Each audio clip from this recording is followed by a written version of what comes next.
Welcome to the Quick Takes with Rith, brought to you by the Nutmeg Assist.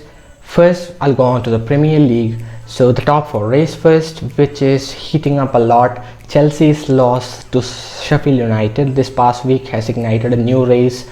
Leicester City lost to Bournemouth as well 4-1, which is really surprising considering how Bournemouth's form were before that game. Manchester United, while are on a winning run, they play Southampton today, so this video is recorded before United play Southampton. The top four currently looks like this: Chelsea in third spot with 60 points, Leicester in fourth with 59, Manchester United in fifth with 58 points. Man United have a game in hand to the other two, and if United win today against Southampton, they go into third place and probably assuring their top four spot and a place for next season's Champions League, with City's ban being overturned. So City will no longer be banned as it was initially reported. They have won their appeal in the court of arbitration, the CAS, and they will be playing Champions League next year, so which means only the first four teams or the top four teams in the Premier League will feature in the UEFA Champions League next season, unless there is a winner in the Europa League from the Premier League. So Chelsea's next three fixtures are Norwich City, Liverpool and Wolves. Leicester plays Sheffield United, Tottenham and Manchester United, and United plays Southampton today, Crystal Palace, West Ham, followed by the game against Leicester City at the end.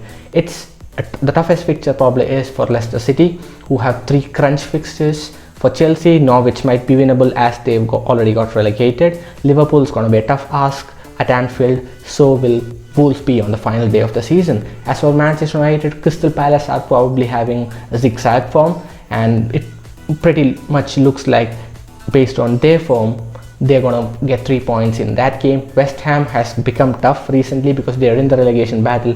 Leicester on the last day will also be a little bit tough, so it's gonna be really interesting to see how the top four pans out. If Brendan Rodgers gets a top four spot, it will be absolutely amazing for Leicester City and Brendan Rodgers, who's done really good this season. In the first 17 games they had 39 points, Leicester, but the next 18 games, now we have 35 games done in the Premier League. In the next 18 games, Rodgers has taken just 20 points out of a possible 54, which is probably a really bad thing. And anyway, the season, if you look at a whole, it's good for Leicester City. Coming on to the relegation battle, as we all know, Norwich City have been relegated after they lost the past week. Mikel Antonio's 4-goal stunner, so that has really upped them. And since Norwich are down, we have a spot Aston Villa in 19th place with 30 points. They have a goal difference of -27. They play Everton, Arsenal and West Ham in the final three games. Bournemouth meanwhile have kind of recouped their form. They had a good game against Spurs. Now they've won 4-1 against Leicester, which is going to do a really big deal of morale boost in their last fight against relegation. They play Manchester City next, which is really tough ask. I don't think they'll be getting any points from that game. Southampton and Everton is where they end their season, and I think they should probably get 6 points probably to get them saved. As for Watford, it's gonna be really hard from now on. West Ham is their next opponent, and West Ham are also involved in the relegation battle.